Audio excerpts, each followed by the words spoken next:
Oke, terima kasih banyak sudah bergabung dengan saya pada malam hari ini. Kali ini kita akan mendiskusikan tentang menguatnya posisi polisi dan militer di era Jokowi. Tadinya kita mau live stream lewat YouTube, tapi ada masalah teknis sehingga terpaksa kita rekam dan nanti kita akan upload ke YouTube setelah acara ini selesai. Terima kasih kepada Mbak Fathia Maulidianti yang sudah bersedia bergabung dengan kita. Mbak Fathia ini adalah koordinator Kontras yang baru, yang sebuah lembaga yang punya rekam jejak yang sangat panjang dan sangat terpercaya dalam persoalan hak asasi manusia dan juga persoalan sektor keamanan di Indonesia. Kemudian ada Blima Disopriyatma, peneliti di ICS Singapura yang sudah kita kenal sebagai salah satu narasumber di acara ini, dan juga Bung Aryan Sesangaji, mahasiswa PhD di York University yang sebentar lagi akan menyelesaikan studinya dan punya perhatian juga terhadap persoalan militer ini dalam hal hubungannya dengan ekonomi politik pembangunan di Indonesia. Nah, kita akan mulai diskusi ini dengan melihat satu fenomena terkini di Indonesia, di pemerintahan Jokowi khususnya, yaitu makin menguatnya posisi militer dan polisi. Ini bisa kita lihat dalam dua aspek. Pertama adalah aspek keterwakilan dari perwira-perwira tinggi polisi dan militer di pemerintahan Jokowi. Kalau tidak salah ada 7 posisi penting di kabinet Jokowi yang diisi oleh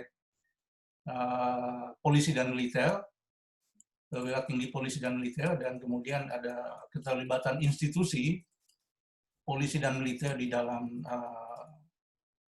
beberapa kebijakan Jokowi. Dan yang kedua adalah keterlibatan institusional polisi dan militer di dalam persoalan politik ekonomi di pemerintahan Jokowi saat ini. Kita tahu misalnya TNI itu punya concern untuk secepat mungkin menyediakan vaksin yang akan bisa mengobati atau mengatasi pandemi ini. Dan kemudian polisi, khususnya Barreskrim, itu berkeinginan untuk segera memulihkan kondisi perekonomian Indonesia yang diterpa krisis selama ini, khususnya di masa pandemi. Nah, kita akan membicarakan dua fenomena ini dalam diskusi Forum Indo Progress kali ini, dan untuk memulainya saya persilakan kepada Mbak Fathia Maulidianti untuk mengemukakan pengamatannya, kemudian penelitiannya tentang masalah menguatnya posisi polisi dan militer di pemerintahan Jokowi ini. Silakan, Mbak.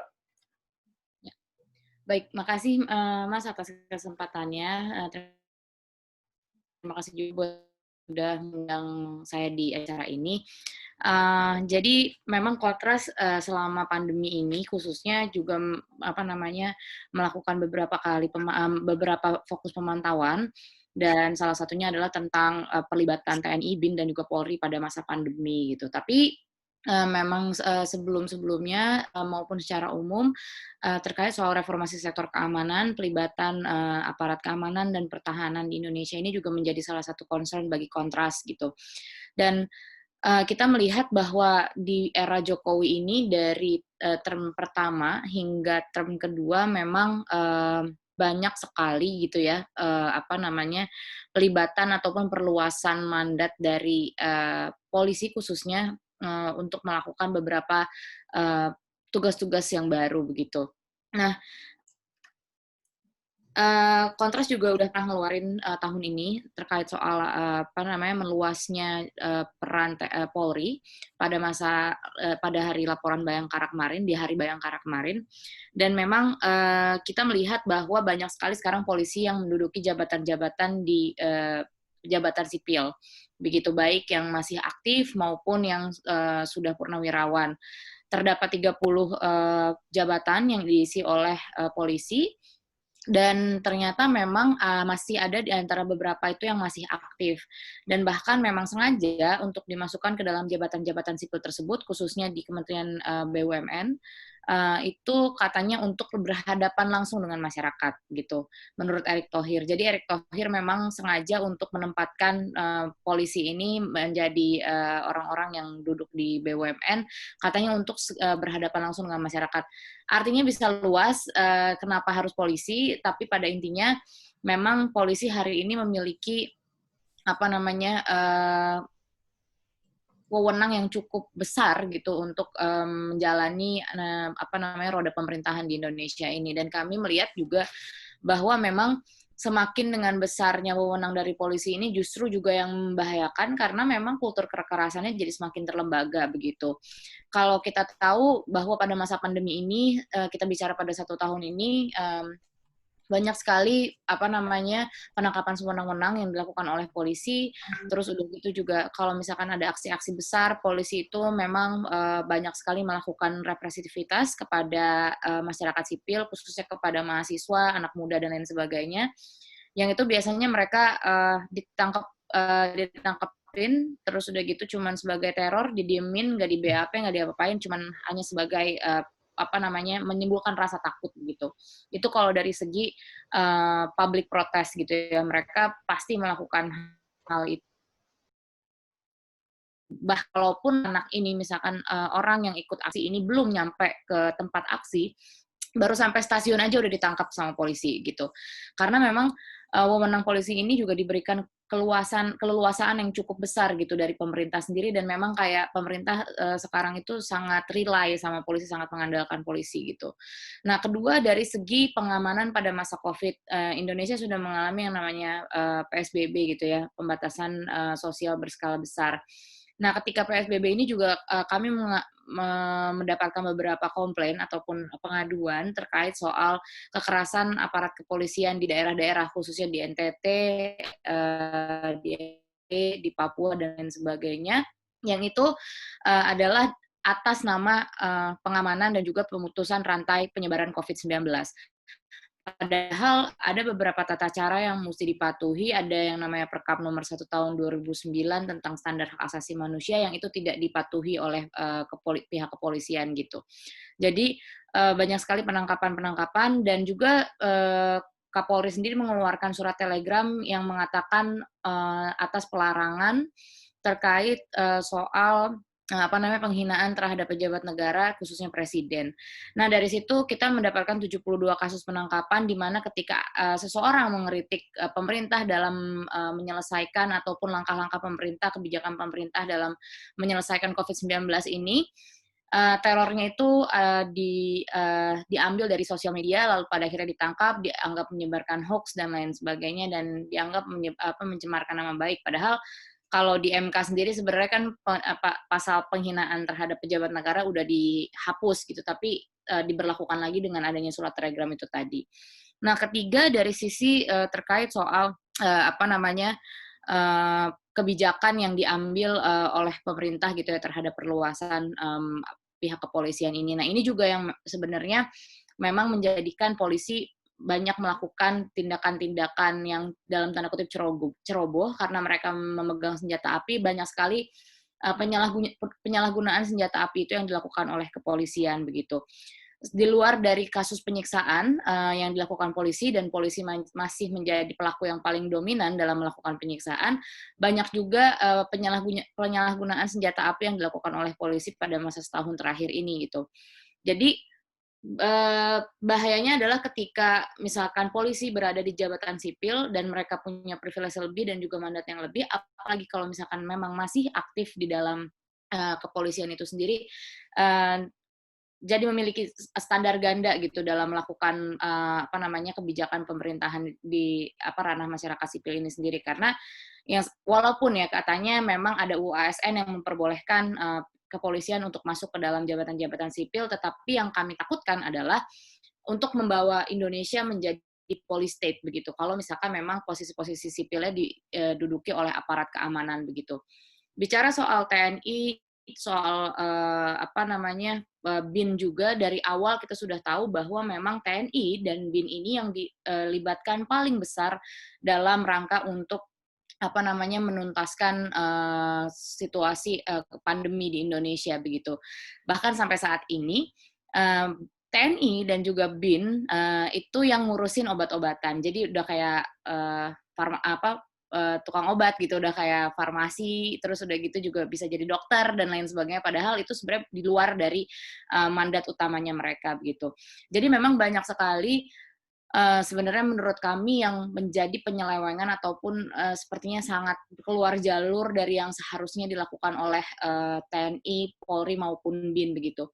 TNI sekarang jaga-jaga di mall, terus begitu jaga-jaga tempat-tempat transportasi umum seperti di stasiun, halte, dan lain sebagainya. Dan juga beberapa kasus juga ditemukan dilakukan gitu atas nama untuk pengamanan pada masa COVID-19 dan paling banyak memang terjadi di daerah-daerah begitu.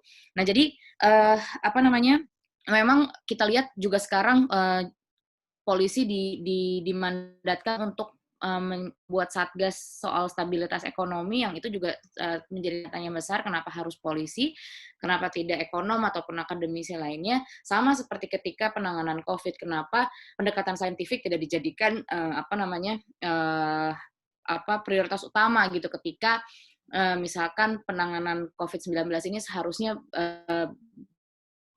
bekerjasama dengan ilmuwan dokter dan lain sebagainya, tapi jauh lebih memilih untuk bekerjasama antara TNI, Polri, dan BIN, dan itu juga untuk mereduksi apa namanya tingkat penyebaran. Tapi selama sudah 6 bulan terjadi pandemi ini, ternyata ya Indonesia tidak mengalami penurunan juga walaupun dengan pendekatannya sekuritisasi ataupun pendekatan keamanan begitu. Jadi sebenarnya memang yang diperlukan adalah selain soal evaluasi, kenapa tanda tanyanya kenapa harus aparat keamanan dan pertahanan yang menjadi aktor utama dalam penyelesaian pandemi ini dan bukan dokter ataupun ilmuwan yang memang harus mengikuti ataupun terlibat aktif dalam penyelesaian masalah pandemi ini. Kenapa harus melalui pendekatan keamanan itu sendiri begitu?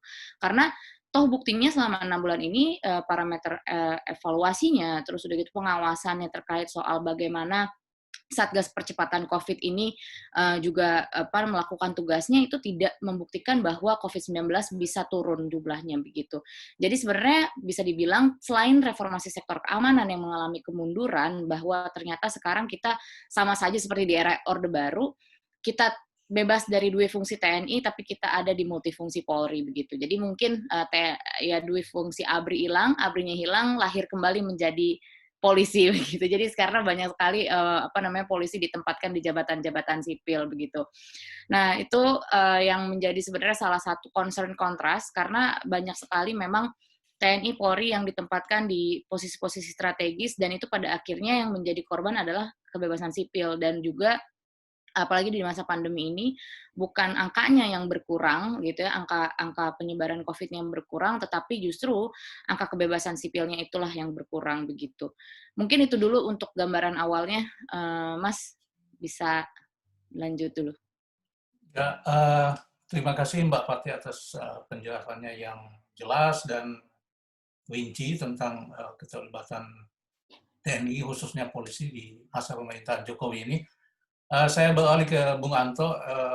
Tampaknya memang seperti penjelasan Mbak Fatia tadi bahwa polisi bukan hanya berdifungsi tapi sudah bermultifungsi. Apakah ini menunjukkan atau menandakan bahwa peran TNI baik secara personil maupun kelembagaan itu agak berkurang atau justru sebaliknya secara tidak tampak TNI justru juga terus meningkat perannya di pemerintahan Jokowi ini. Gimana Bung? Silahkan. Oke, Kun. Ya, saya kira kalau mengikuti apa yang pertama kali dibilang oleh Fatia, saya kira peran TNI juga besar, terutama dalam penanganan COVID. Ya. Kemarin Andika Perkasa, Kepala Staf Angkatan Darat, diangkat menjadi Wakil Erick Thohir. untuk penanganan COVID-19 dan pemulihan ekonomi. Nah, tapi saya ingin melihat dalam kerangka yang lebih luas tentang peningkatan posisi militer dan polisi di pemerintahan Jokowi, terutama ke militer. Saya kira kalau kita lihat peraturan Presiden nomor 16 ya tahun 2019 tentang organisasi Tentara Nasional Indonesia, itu yang terbaru ya, kita melihat terjadi semacam satu penggemukan di tubuh tentara hari ini. Ya. Struktur TNI, struktur organisasinya itu ditata kembali, dan itu memberikan kesempatan kepada banyak perwira tinggi yang tadinya tidak punya jabatan, atau perwira-perwira menengah yang tidak bisa dipromosi ke perwira tinggi, itu sekarang berkesempatan untuk itu. Mungkin ada kurang lebih sekitar 60 jabatan baru ya mungkin Made bisa lebih spesifik melihat tentang hal ini. Tapi intinya adalah bahwa terjadi penggemukan di struktur TNI saat ini. Itu satu. Yang kedua, kalau kita lihat sejak 2016 di bawah pemerintahan Jokowi juga terjadi pemekaran Kodam ya. Ini bukan hal yang baru, sejak SBY sudah terjadi ya, tapi di bawah Jokowi paling tidak ada dua Kodam yang dimekarkan. Kodam pertama adalah Kodam Kasuari terpisah dari Kodam Cendrawasih di Papua Barat. Terus kemudian yang kedua adalah Kodam Merdeka di Sulawesi. Nah, Kodam Merdeka itu membawahi 3 provinsi sekarang, Provinsi Sulawesi Utara, Sulawesi Tengah, dan Kendari, dan Gorontalo. Sebelumnya itu Kodam di Sulawesi itu hanya ada satu, yaitu Kodam Hasanuddin yang meliputi Pulau Sulawesi. Tapi ini bukan peristiwa baru sebetulnya. Kalau kita lihat dalam sejarah Kodam di Indonesia, pada tahun 1958 Kodam Merdeka itu sudah ada, jadi membawahi Provinsi Sulawesi Utara dan Tengah. Terus kemudian Kodam Hasanuddin itu membawahi Provinsi Sulawesi Selatan dan Sulawesi Tenggara. Tapi tahun 1985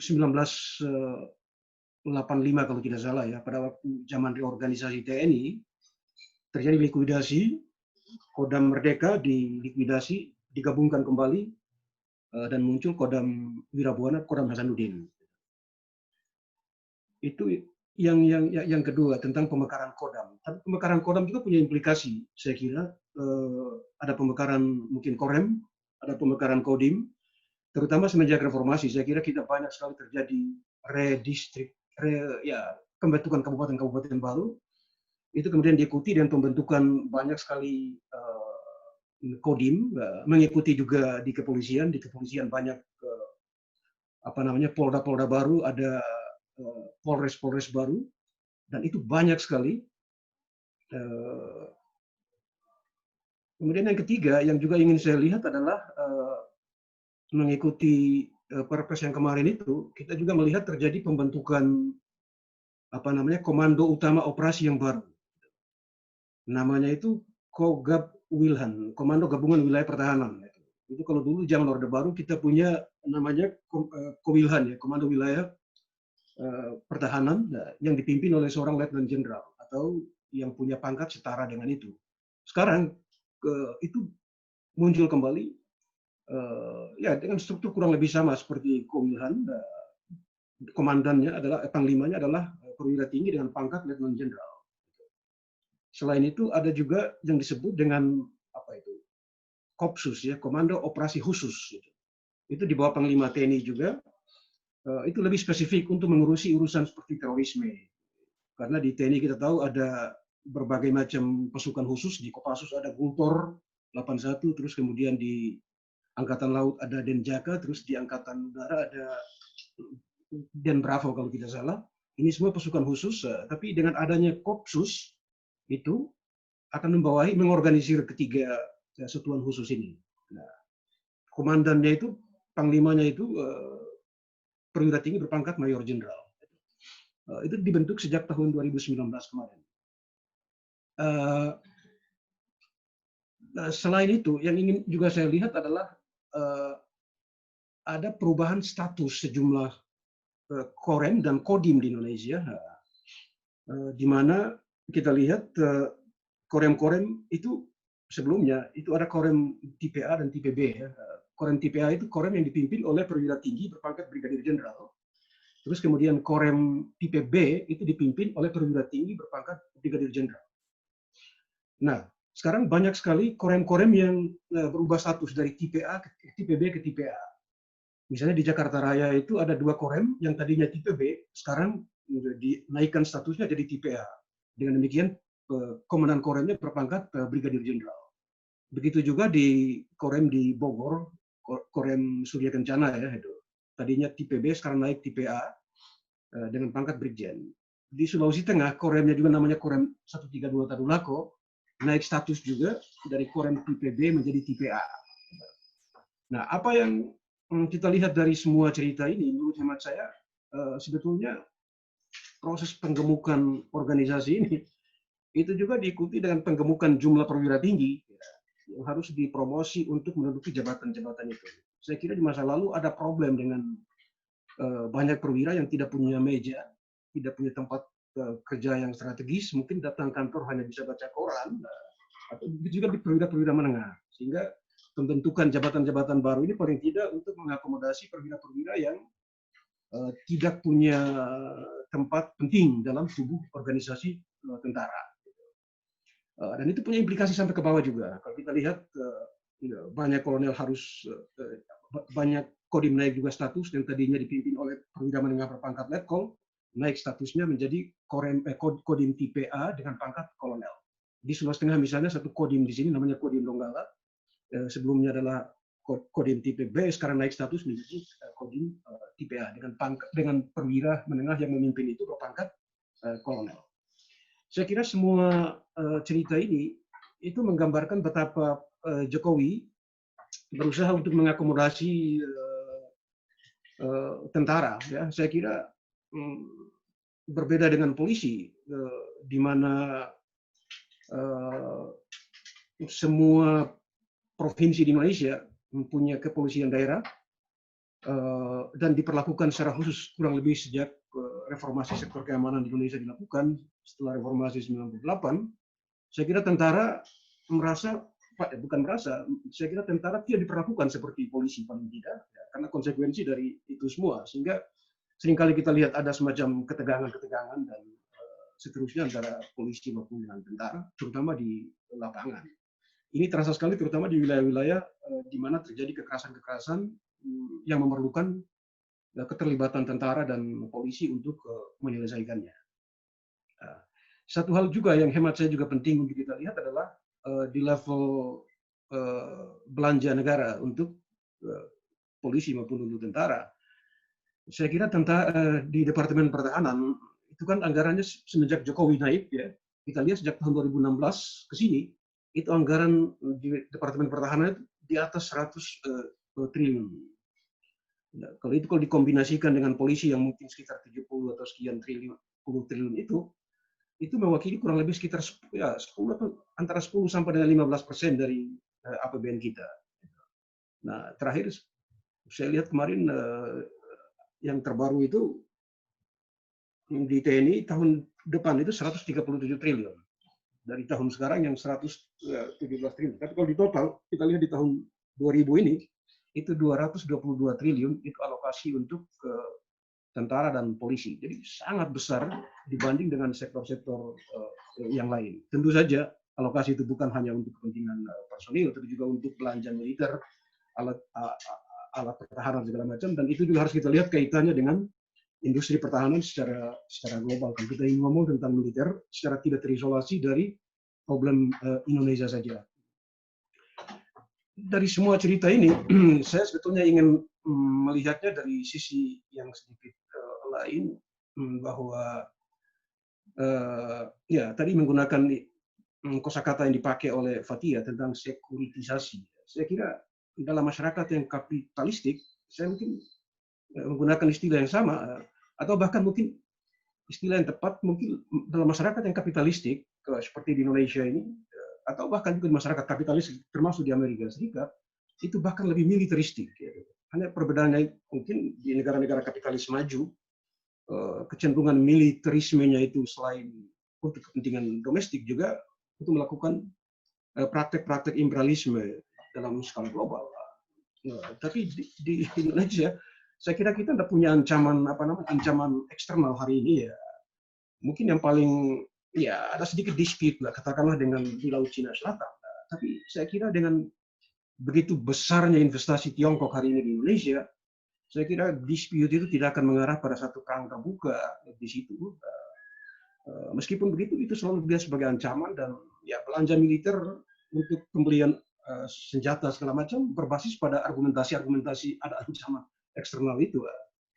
Tapi mungkin lebih baik kita lihat dalam ancaman eksternal internalnya. Kalau kita lihat ya Papua mungkin salah satu contoh oleh angkatan perang dilihat sebagai ancaman terhadap kedaulatan negara Kesatuan Republik Indonesia, karena di situ ada gerakan pembebasan nasional Papua, juga ada ancaman terorisme. Ya, dan sekarang kita lihat ada usaha untuk memasukkan tentara dalam penanganan teror. Ya, banyak dikritik oleh teman-teman di masyarakat sipil Indonesia. Tapi selain itu, kalau kita kembali ke diskusi tentang militer dan polisi dalam masyarakat yang kapitalistik, sebetulnya kan kita harus melihatnya itu sebagai bagian dari apa yang oleh misalnya Ralph Miliband menyebutnya sebagai state system, sistem negara. Jadi militer polisi itu kan bagian dari sistem negara yang memang memonopoli apa yang disebut dengan management of violence, manajemen kekerasan, kira-kira begitu. Mereka monopoli itu untuk apa? Untuk menjaga atau untuk memastikan bahwa stabilitas order ini, sistem yang kapitalistik ini, itu bisa bekerja. Nah, hanya saja setelah kita melakukan reformasi 98 segala macam, memang benar ada tentara sudah masuk ke barak segala macam, tapi menurut hemat saya, meskipun politik dan ekonomi itu kelihatan memang terpisah ya, memang secara teoritik itu dua hal yang terpisah dalam masyarakat yang kapitalistik. Tapi kan dua hal yang sama sekali tidak bisa, bukan terpisah, tapi sama sekali tidak bisa dianggap sebagai tidak ada hubungan antara kedua aspek itu. Yang kita lihat adalah peranan tentara maupun polisi untuk memastikan agar apa yang kita sebut sebagai ekspansi modal misalnya itu bisa berlangsung. Nah, teman-teman di masyarakat sipil misalnya banyak bicara tentang konflik-konflik agraria atau konflik-konflik di perburuan yang melibatkan tentara dan polisi. Menurut hemat saya itu sebetulnya bagian dari itu. Jadi untuk memastikan bahwa akumulasi bisa terjadi, ekspansi bisa terjadi, mau tidak mau polisi tentara hadir di situ dan kita lihat banyak sekali kekerasan-kekerasan, entah itu sengketa tanah ataupun sengketa yang berkaitan dengan kaum miskin di kota, untuk penggusuran atau sengketa-sengketa yang ada hubungannya dengan gerakan-gerakan buruh atau gerakan-gerakan yang lain. Mungkin secara teoritik ini bagian dari kalau untuk kaum tani karena ada penggusuran, ada perampasan tanah, ada macam-macam, itu mungkin bagian dari akumulasi primitif di mana negara dalam hal ini diwakili oleh tentara dan polisi itu terlibat dalam kekerasan secara langsung untuk memastikan bahwa modal bisa melakukan ekspansi.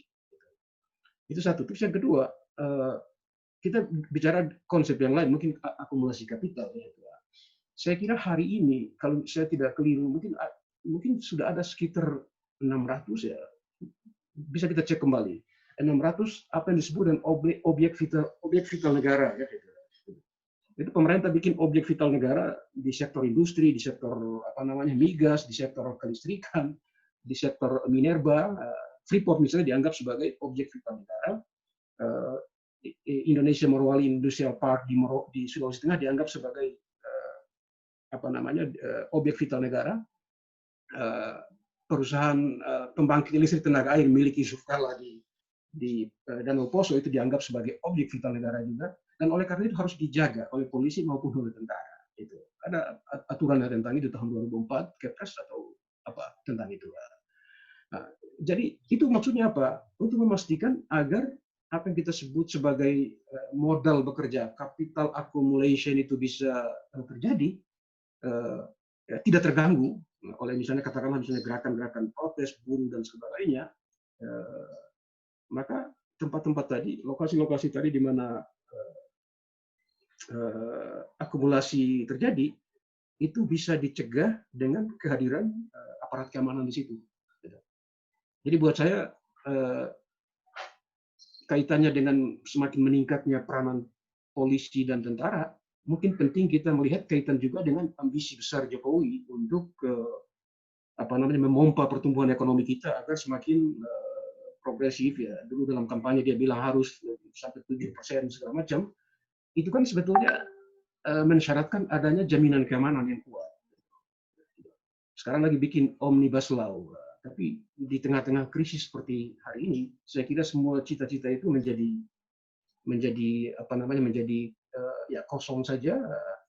Tapi kita melihat ada semacam usaha untuk menyelesaikan problem-problem kaitan dengan krisis hari ini dengan apa yang tadi Fathia sebut sebagai sekuritisasi masyarakat, atau boleh juga kita sebut sebagai praktek militerisasi terhadap masyarakat, dalam pengertian bahwa masyarakat kita semakin diawasi, jadi tingkat surveillance di tengah krisis ini menjadi begitu meningkat di zaman Jokowi. Saya kira itu yang bisa saya bilang di kesempatan ini. Ya, terima kasih Bung Anto atas penjelasannya.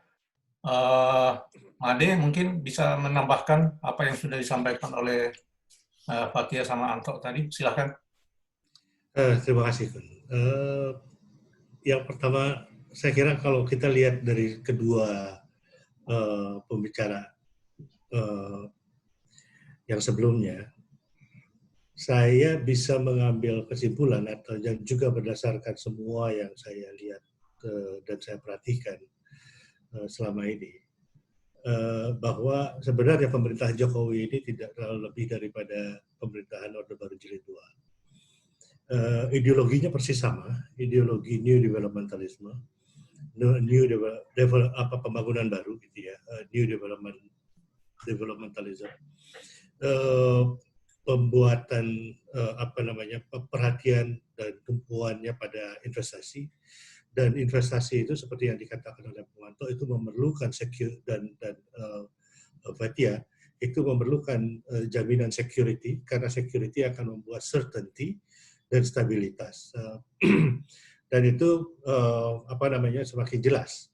Nah, kemudian pemerintahan ini juga mewarisi persoalan-persoalan struktural yang ada pada zaman Orde Baru. Persoalan struktural khususnya di dalam tubuh TNI.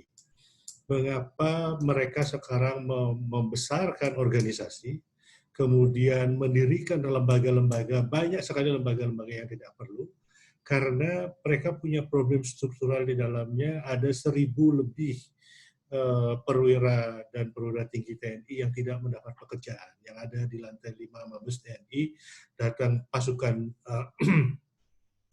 905 katanya, datang jam 9, kerja kosong, pulang jam 5. Itu banyak dari mereka yang kolonel, kemudian brigadir jenderal, bahkan sampai letnan jenderal. Ini perlu dicarikan posisi, makanya dibuka begitu banyak unit baru. Ada Kodam baru, ada Kogab Wilham dan lain sebagainya. Itu semua untuk menampung perwira-perwira ini. Dan problem yang sama juga sebenarnya dihadapi oleh Polri. Polri memiliki sekitar 400 perwira tinggi yang menganggur.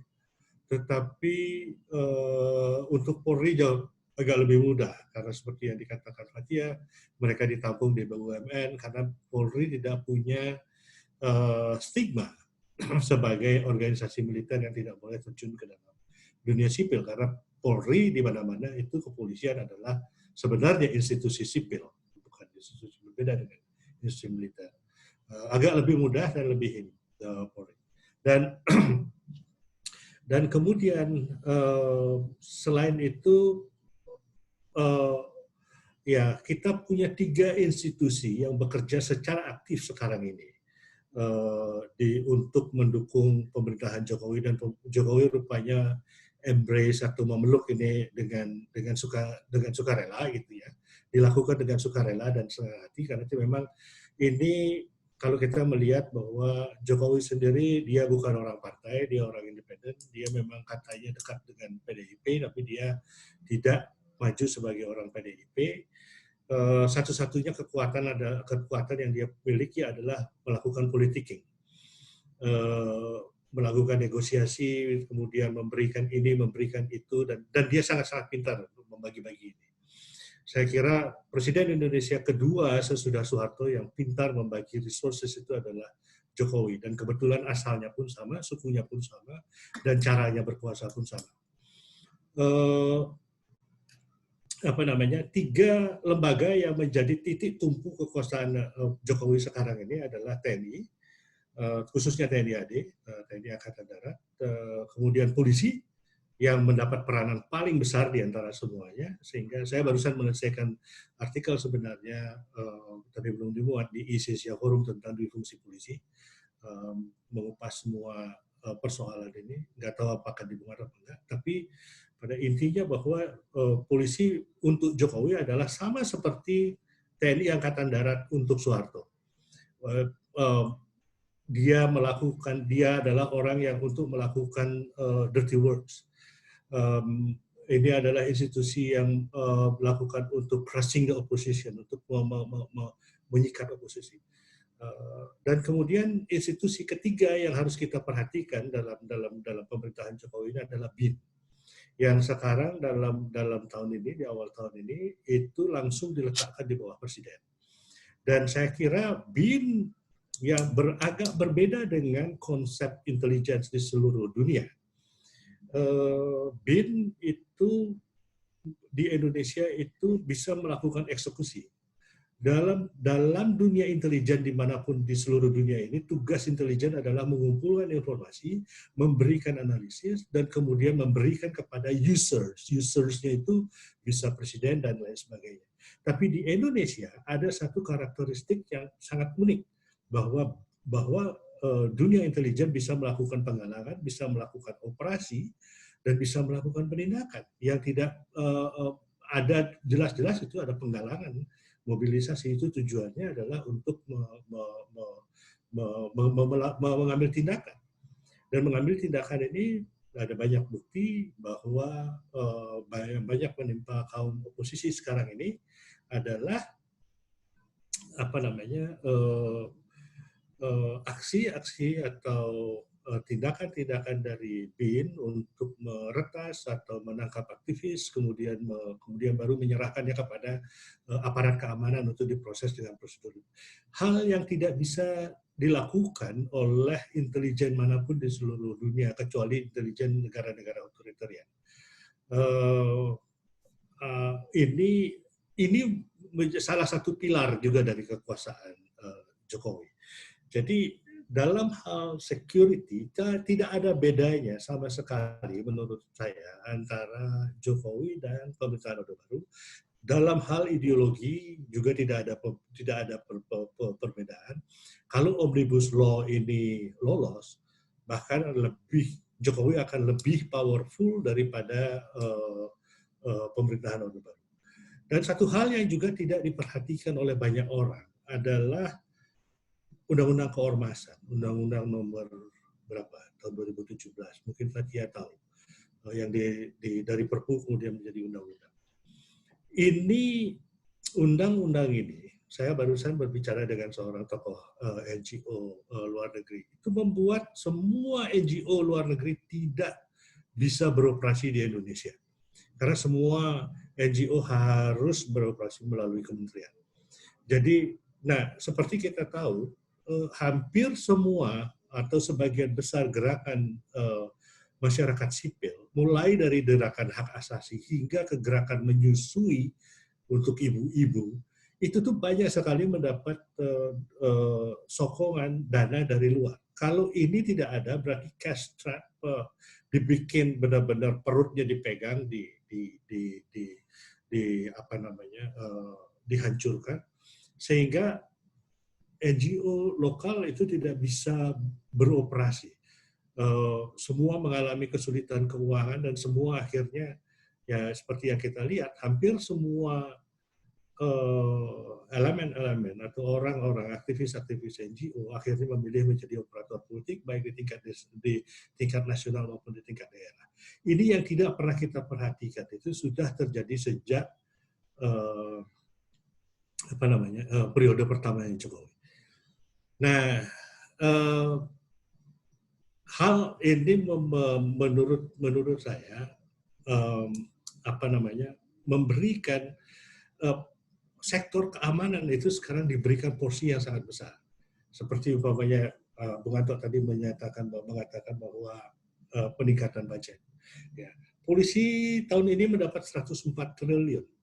Dari sebelumnya hanya 92 triliun. Jadi lompatan besar. Dan polisi tahun ini akan menambah 27.000 polisi baru. Sementara tentara hanya mendapat 131 triliun. Tentara itu jumlahnya untuk tentara ini 131 triliun ini 131,2 triliun ini dibagi ke 3 angkatan. Dan itu dikelola oleh Departemen Pertahanan. Sementara polisi mengelola keuangannya sendiri. Jadi kita bisa tahu betapa besarnya kekuatan yang dimiliki oleh pihak kepolisian sekarang ini. Dan belum lagi kalau Anda punya pengalaman ke daerah, kalau melihat sekarang antara seorang kolonel polisi dengan seorang kombes, bedanya luar biasa besar. Seorang kombes dengan mobil mewah dan makmurnya minta ampun. Sama seperti seorang kolonel pada waktu zaman Orde Baru. Tapi sekarang itu polisi. Karena polisi diberikan segala macam. Dan polisi juga punya keunggulan, khususnya dalam bidang anti teror. Karena pada waktu perang anti terornya George Bush dan seterusnya sampai bahkan Obama, itu polisi Indonesia itu mendapat sokongan dana dari Amerika dan Australia luar biasa besar. Sehingga mereka bisa melakukan surveillance, mereka punya teknologi yang paling maju, mereka bisa hacking, mereka bisa melakukan pengawasan dan mendeteksi telepon dan segala macam. Ya. Yang kemampuan yang tidak dipunyai oleh TNI, kemampuan yang tidak juga, saya kira mungkin BIN hampir sejajar, tapi tidak ada yang bisa mengalahkan Densus. Dengan kemampuan yang sedemikian besar, polisi bisa melakukan apa saja, bisa melakukan mengamankan apa saja, dan kemudian mereka yang menjadi tangan kanan pemerintah seperti yang dilakukan pada zaman Orde Baru. Jadi saya berani dengan pasti mengatakan bahwa polisi untuk Jokowi sama seperti TNI AD untuk Soeharto. Dan kedua-duanya tidak ada perbedaan sedikit pun antara rezim yang sekarang berkuasa ini dengan rezim Orde Baru. Dan sialnya di front masyarakat sipil kita jauh lebih lemah sekarang ketimbang pada zaman Orde Baru. Itu yang harus menjadi catatan besar dari kita, bahwa ini adalah negara birokratik yang dengan label demokrasi. Nah, kemudian satu catatan lain lagi, bahwa dengan bertambahnya pemerintahan daerah, dengan bertambahnya organisasi di tingkat security, kita melihat bahwa Indonesia itu menjadi negara yang super bureaucratized, super birokratis. Ini negara adalah pembuka lapangan kerja paling besar. Anda suka atau tidak, semua orang menderita sekarang di zaman pandemi ini. Yang tidak menderita, pegawai negeri, TNI, Polri, semuanya dibiayai oleh negara. Ya. Nah, makanya saya heran kalau tidak ada orang yang menggugat bagaimana, dan semua mereka yang bekerja di negara ini, kita tahu sendiri tidak bersih.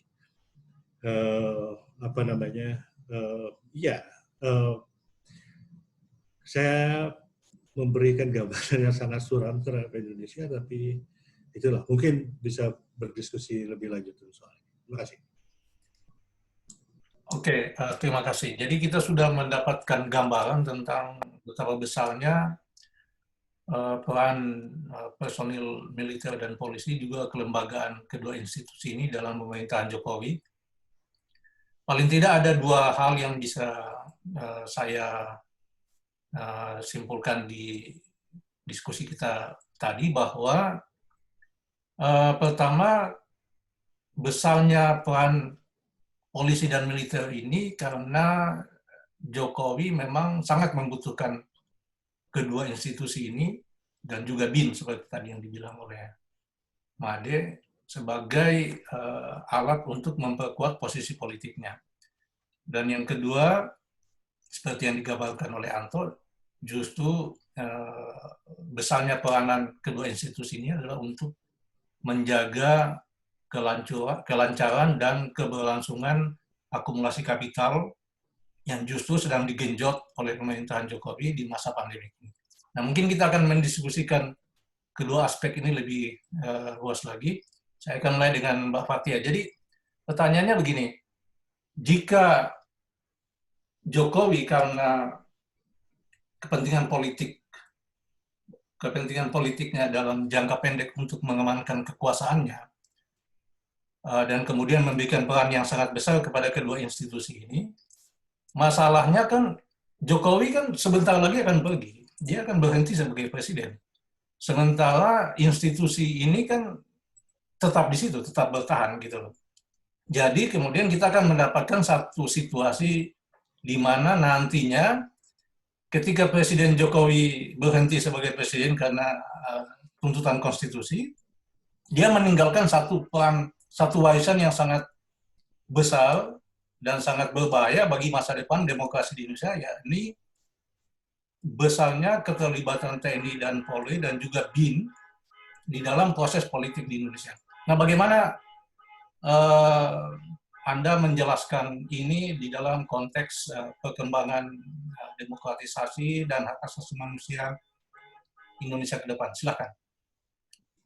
Ya, saya rasa sebenarnya memang wacananya melebihi dari bagaimana untuk mempertahankan kekuasaan dari Jokowi itu sendiri. Tapi yang kita tahu bahwa belakangan memang Jokowi juga sudah membangun dinasti politik, dan di tahun 2019 yang lalu juga kita memang oligarki itu tidak hanya dikuasai oleh satu orang saja, tapi orang-orang kroni-kroni yang ada di belakang Jokowi itu juga memainkan peran oligarki itu dari bidang bisnis maupun dari politiknya itu sendiri gitu. Ada Luhut, masih ada orang-orang dulu juga, masih ada Prabowo, masih ada Wiranto, Hendro Priyono, dan lain sebagainya, yang itu merupakan semua aktor-aktor pelanggaran HAM berat masa lalu begitu. Jadi memang sebenarnya menurut saya tidak hanya untuk mengamankan kekuasaan Jokowi itu sendiri, tetapi memang untuk mengamankan bagaimana sistem oligarki dan juga emang kultur-kultur orde baru selama ini tuh sebenarnya nggak pernah hilang, cuman memang bergerak dengan cara yang berbeda saja begitu. Jadi walaupun Jokowinya lengser tahun 2024, kita bisa jamin bahwa yang akan mencalonkan diri adalah orang-orang terdekat lagi. Kemarin Prabowo dan PDIP, Gerindra ya dengan PDIP sudah mendeklarasikan bahwa mereka akan bekerja sama pada pemilu tahun 2022. Nah, ini bisa dibayangkan bahwa memang sebenarnya semua sudah disusun, dan pengamanan ini merupakan salah satu cara sepertinya memang untuk mengamankan masyarakat seperti itu. Tadi juga saya lupa bilang bagaimana soal sebenarnya militerisme ini juga masih menghantui kita, tidak hanya kita lepas dari Orde Baru, tapi hingga hari ini pun masih ada, karena baru beberapa minggu yang lalu Menteri Pertahanan mengeluarkan wacana untuk melakukan wajib militer bagi mahasiswa, dan itu dimasukkan ke dalam SKS. Padahal kita tahu bahwa Indonesia yang tidak punya urgensi, tidak dalam situasi perang, tidak dalam situasi konflik, tapi Prabowo sebagai Menteri Pertahanan dan juga Menteri Pendidikan mewacanakan untuk adanya Komcat yang berasal dari mahasiswa. Nah, ini menjadi tanya-tanya besar, kenapa sebenarnya harus sekarang mahasiswa ini diberikan pendidikan militer gitu di tengah-tengah pendidikan studinya dia di perguruan tinggi begitu. Kenapa harus sampai ada Komcat? Apakah memang pasukan militer atau memang untuk mengamankan para mahasiswa? Supaya memang mahasiswa sangat aktif gitu dalam menyuarakan pendapat gitu ya terkait soal situasi hari ini. Mulai dari ketika Omnibus mulai muncul, mulai dari tahun lalu reformasi di korupsi dan lain sebagainya, yang itu motor utamanya adalah anak muda begitu. Jadi memang perlu dicatat bahwa ternyata di term kedua Jokowi ini bukannya malah semakin demokratis dan semakin ramah akan hak asasi manusia, tapi justru malah semakin represif gitu, karena pendekatan-pendekatannya, perluasan dari tadi yang sudah dijelaskan sama bapak-bapak semua, bahwa memang semua itu diperluas gitu, semua itu memang diberikan kepada aparat keamanan dan pertahanan, distrik-distrik militer ditambah. Berbicara soal Papua juga, bahkan ya sebenarnya Papua itu kan bukan daerah operasi militer seperti dulu di Aceh, tetapi distrik-distrik militernya terus ditambah semakin hari gitu ya. Sama seperti di Poso juga begitu. Nah, jadi belum lagi kalau misalkan berbicara soal bisnis militer, keterlibatan bisnis korporat terhadap polisi sendiri gitu sebagai penjaga dari perusahaannya itu dan segala macam. Itu sebenarnya yang memang mengakibatkan bahwa demokratisasi hak asasi manusia dan juga bagaimana soal kebebasan berpendapat dan lain sebagainya, kebebasan sipil itu memang makin kecil sekarang ruangnya. Kalau misalkan dari kita berkaca dari soal kebijakan, tadi Pak Made bilang juga soal UU Ormas ya. Soal UU Ormas kita tahu bahwa itu akan sangat berbahaya dan memang berbahaya. Sudah banyak juga ormas-ormas Islam radikal yang misalkan langsung di-cut begitu saja tanpa ada proses pengadilan dan lain sebagainya, dan itu mungkin bisa kena juga ke organisasi sipil gitu, seperti NGO yang ada begitu. Nah, itu sebenarnya sudah terlihat dari term pertama dan sekarang di term kedua itu malahan jadi lebih jelas dan lebih kentara gitu sebenarnya kebijakan-kebijakan yang dikeluarkan oleh presiden maupun pemerintah secara umum begitu. Karena saya melihat bahwa memang ruang untuk kita memberikan pendapat, ruang untuk kita memberikan rekomendasi kepada pemerintah memang cukup luas hari ini. Tetapi itu hanya sebagai formalitas, sebagai catatan atau kredensial bagi mereka bahwa mereka sudah melibatkan pendapat dari masyarakat sipil. Tetapi sebenarnya pendapat itu tidak pernah dijadikan konsiderasi sama sekali gitu. Kalau misalkan emang dijadikan konsiderasi ya seharusnya RKUHP, Omnibus Law itu tidak terjadi gitu sekarang, tetapi itu hanya dijadikan sebagai satu buah formalitas saja gitu, bahwa persyaratan ada pelibatan masyarakat sipil di dalam itu. Tapi secara realita tidak pernah terjadi gitu, maksudnya rekomendasi-rekomendasi itu tidak pernah dihiraukan oleh pemerintah itu sendiri. Dan selain itu juga upaya-upaya penggembosan, upaya-upaya agar masyarakat sipil itu geraknya semakin terbatas, atau kita biasa nyebutnya civic shrinking space, itu tidak hanya datang dari kebijakan, tetapi tadi, karena polisi sudah memiliki platform yang cukup canggih, polisi juga memiliki banyak keleluasaan untuk melakukan dalam tanda kutip penyelidikan, sehingga bentuk-bentuk teror itu tidak hanya datang secara langsung. Kalau dulu kan zaman 98 diculik atau misalkan pukuli atau misalkan dihadang di jalan dan lain sebagainya. Sekarang lebih banyak dilakukan lewat platform digital. Jadi teror-terornya itu berupa teror-teror pertasan, terus ditelepon oleh nomor-nomor tidak dikenal, diancam, bahkan kalau dari aplikasi ojek online itu dipesenin makanan, taunya sebenarnya dia nggak pesen gitu, jadi sangat caranya iseng banget gitu. Jadi emang dengan cara-cara yang kekinian dan sangat adaptif, tapi itu menimbulkan rasa takut gitu. Jadi membuat masyarakat sendiri sebenarnya enggan untuk bersuara karena pada akhirnya memang dibuat takut karena secara digital dan kita sehari-hari memang megangnya sekarang lebih banyak di online, pada akhirnya itu membuat itu sendiri mundur gitu. Kalau Pak Made bilang apa namanya, gerakan hari ini tidak sesuai tidak sekuat tahun 98 benar karena memang upaya-upayanya dan juga cara-caranya mereka ini semakin adaptif untuk tahu bagaimana kita bergerak begitu karena surveillance dan juga upaya-upaya pertasan itu sangat mudah untuk dilakukan gitu hari ini karena mereka memang punya platform yang cukup canggih gitu. Itu sih Pak. Oke, Bung Anto tadi ada satu kosakata yang disampaikan oleh Fathia yang penting sekali mungkin untuk kita diskusikan lebih lanjut adalah soal oligarki. Jadi terkesan bahwa menguatnya polisi dan militer di era Jokowi ini adalah semata kepentingan personal Jokowi, tapi sebenarnya seperti Fathia jelaskan itu adalah bagian besar dari kepentingan oligarki. Nah, kalau kita bicara tentang akumulasi kapital, kan kita mesti menunjuk secara nyata bahwa siapa yang diuntungkan dari akumulasi kapital ini. Nah, tentu kita bisa akan mengatakan bahwa yang diuntungkan adalah oligarki.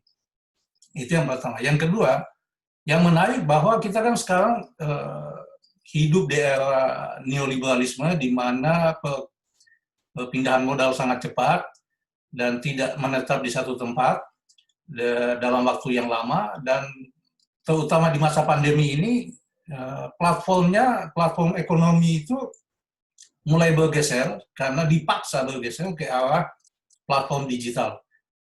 Jadi kalau kita bicara akumulasi kapital dalam konteks yang lebih spesifik, yang diuntungkan adalah oligarki atau para kapitalis dan elit-elit birokrasi di sipil maupun militer, maka dalam konteks digitalisasi ini sebenarnya apa manfaat dari menguatnya atau diperkuatnya posisi polisi dan militer ini? Bagaimana Bung menjelaskan itu? Silakan.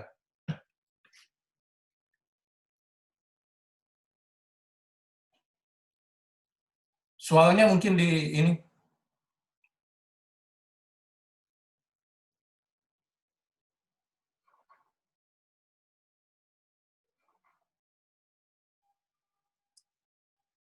Di unmute suaranya, ya. Pertama soal oligarki ya. Soal akumulasi kapital di masa pandemi.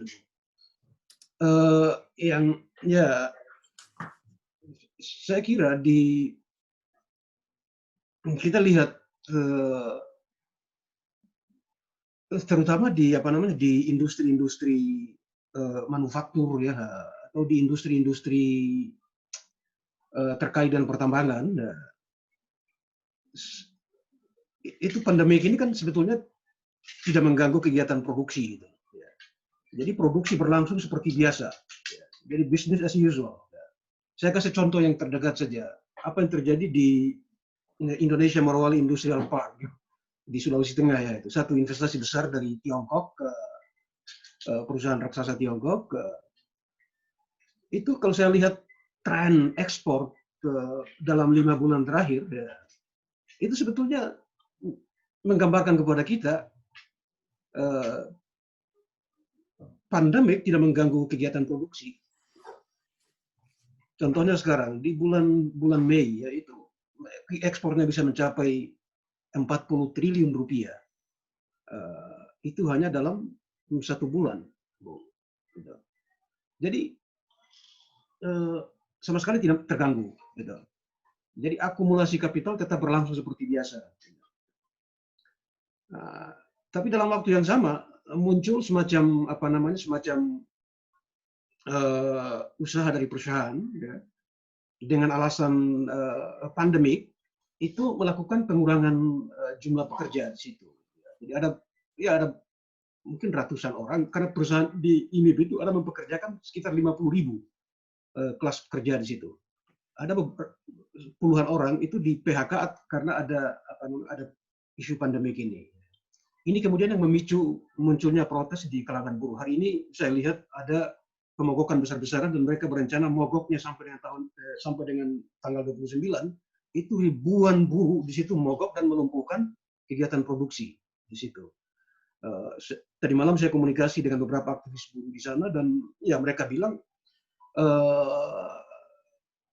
aparat keamanan bilang bahwa oh ini objek vital nasional. Kalau kalian teruskan mendekati wilayah ini dalam areal 500 meter, kita akan ambil tindak kekerasan.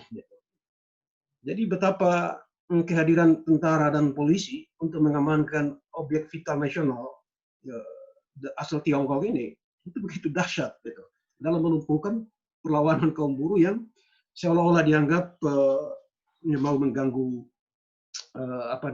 mengganggu produksi karena ada pemogokan di situ. Itu satu, Bung. Terus terkait dengan soal oligarki. Saya kira kalau kita bicara oligarki, kalau saya sih melihatnya dari segi kelas yang memerintah gitu. Siapa kelas yang memerintah? Ya kita harus bilang bahwa dalam sistem yang kapitalistik, kelas yang memerintah itu adalah kelas kapitalis. Ya. Seringkali secara nasional kita mengaitkan yang disebut oligarki itu kan dengan elit-elit partai politik ya, yang menguasai partai politik dan kemudian mencoba untuk membajak kekuasaan di sekitar Jokowi. Tapi saya kira itu mungkin satu hal, tapi hal yang paling penting juga sebetulnya adalah kita harus lihat komposisi kelas borjuasi nasional kita. Cara yang paling mudah lihat adalah dengan misalnya membaca laporan-laporan yang setiap tahun ya diterbitkan, katakanlah misalnya oleh Forbes Indonesia ataupun Forbes secara global itu setiap tahun ada 50 orang terkaya di Indonesia. Mereka semua itu kelas-kelas borjuasi besar ya, ada grupnya Gudang Garam, grup yang menguasai Sinar Mas, termasuk juga Bakri di situ, pengusaha-pengusaha so-called pengusaha nasional, pengusaha-pengusaha pribumi, ada juga Yusuf Kala dan juga iparnya di situ. Jadi kurang lebih 50 orang itu. Atau di majalah Globe and Asia itu selalu menerbitkan setiap tahun ada 150 orang terkaya di Indonesia. Kalau melihat latar belakang mereka semua menguasai bisnis utama di Indonesia. Kalau itu kita sebut sebagai kelas oligarkis atau oligarkis, menurut saya jauh lebih tepat. Kenapa? Karena sekalipun mereka tidak secara langsung terlibat mempengaruhi kebijakan-kebijakan politik dari Jokowi, tetapi secara struktural Jokowi suka tidak suka harus membuat kebijakan-kebijakan yang atraktif terhadap investasi, yang secara otomatis menguntungkan mereka. Kenapa? Karena dalam negara yang kapitalistik ini sumber pembiayaan negara itu kan datangnya dari pajak. Kalau kita periksa di sumber penerimaan negara itu mungkin hampir 97% itu berasal dari pajak. Dan pajak yang paling penting kan sebetulnya apa yang disebut dengan corporate tax, pajak pendapatan dari korporasi. Jadi korporasi utama itu yang memberikan pajak besar kepada negara.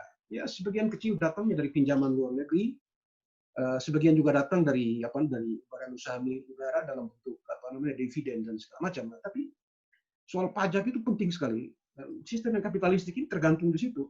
Jadi mau siapapun, entah Jokowi atau siapapun, dia pasti bergantung pada sumber pembiayaan, sumber pendapatan dari aktivitas korporasi itu. Militer maupun polisi itu kan sebetulnya bagian dari negara ya, yang untuk membiayai aparatus negara ini itu kan bersumber dari itu tadi semua. Nah, jadi secara sistemik harus kita lihatnya ke sana. Tapi oligarki juga tidak bisa secara spesifik mengaitkannya dibikin skalanya itu hanya secara nasional saja. Karena kita tahu kapitalisme kan selalu sifatnya global. Jadi dia itu sebuah sistem internasional. Nah, tapi dalam waktu yang sama dia juga sistem yang sifatnya hierarkis. Jadi ada negara-negara maju, ada perusahaan-perusahaan transnasional yang datangnya dari negara-negara maju yang punya investasi besar di Indonesia. Katakanlah misalnya Freeport di Papua ataupun sekarang perusahaan-perusahaan Tiongkok yang banyak mendominasi investasi di sektor proses mineral maupun energi di Indonesia. Ya kelas-kelas ini, kelas-kelas kapitalis transnasional ini juga mengeruk banyak sekali keuntungan dibawa ke luar negeri, dan negara berfungsi untuk menjamin agar proses penghisapan surplus dari Indonesia itu kan dibawa keluar. Ya, selain mereka tentu membayar pajak dalam bentuk macam-macam pajak pendapatan negara atau di pajak pendapatan ataupun dalam industri apa namanya mineral dalam bentuk royalties, sewa tanah dan lain-lain. Dan kita lihat disitulah peran pentingnya apa yang kita sebut sebagai tentara dan polisi kan, untuk menjamin agar proses akumulasi ini bisa berlangsung secara terus-menerus. Memang hal yang berbeda kalau kita lihat dalam sistem ini, sistem yang kapitalistik, maksud saya, itu kan memang negara tidak terlibat dalam kegiatan produksi. Ya, negara, dan dengan demikian polisi dan tentara pun tidak terlibat membawa senjata masuk ke tempat-tempat kerja di pabrik-pabrik. Artinya apa? Pengerukan surplus ekonomi dari proses yang kapitalistik itu berlangsung melalui satu mekanisme ekonomi yang murni.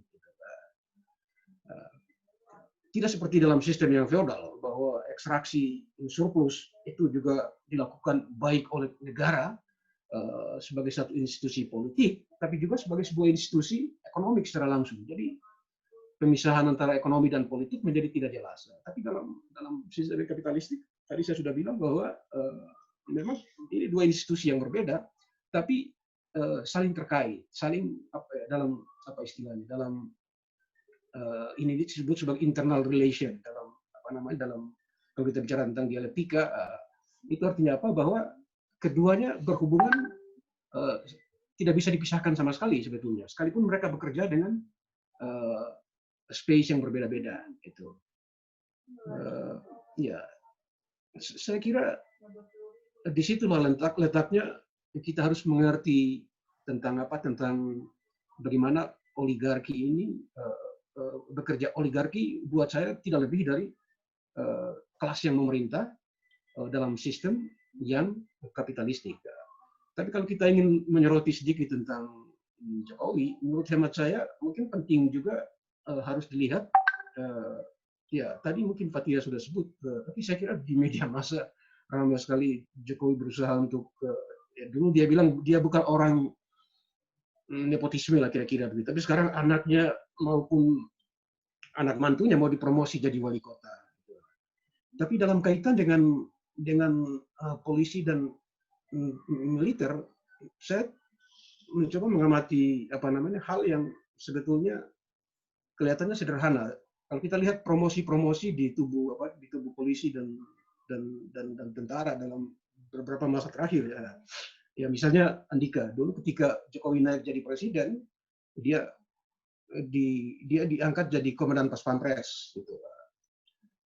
Terus dalam waktu yang sama anak mantunya Luhut Binsar Panjaitan, Maruli Simanjuntak, itu dipromosi menjadi komandan grup A gitu. Terus ajudannya itu adalah komandan bekas komandan Kodim di Surakarta gitu. Kalau kita lihat apa namanya trajektorinya ketiga orang ini gitu, selama kepemimpinan Jokowi misalnya, itu jelas sekali Andika promosinya cepat gitu. Sekarang jadi Kasat, saya kira dalam waktu dekat akan dipromosi menjadi Panglima TNI. Maruli Simanjuntak setelah jadi komandan Pas Pampres, setelah jadi komandan grup A Pas Pampres, dipromosi menjadi komandan Korem di Solo. Terus kemudian ditarik ke Jakarta, kalau tidak salah menjadi wakil komandan Pas Pampres. Terus kemudian dipindahkan ke Jawa Tengah kembali menjadi wakil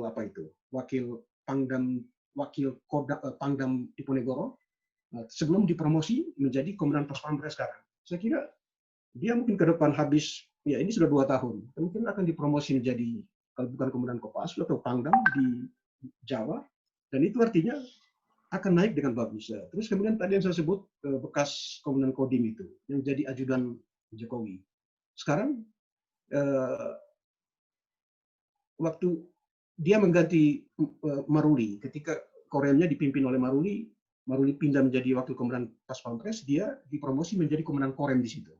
Terus kemudian menjadi satu Korem juga di Kalimantan, di PA, pangkatnya jadi Brigjen. Nah sekarang posisinya menjadi wakil Panglima Kodam di Ponegoro. Nah dia datang dari generasi Akmil 93, nah sementara Maruli Akmil 92. Kalau dengan Andika kan jauh sekali, Akmil 87. Nah saya kira generasi-generasi ini kelihatannya dalam beberapa waktu ke depan akan memperoleh posisi-posisi penting dalam tubuh tentara. Gitu. Di polisi sudah jelas. Gitu.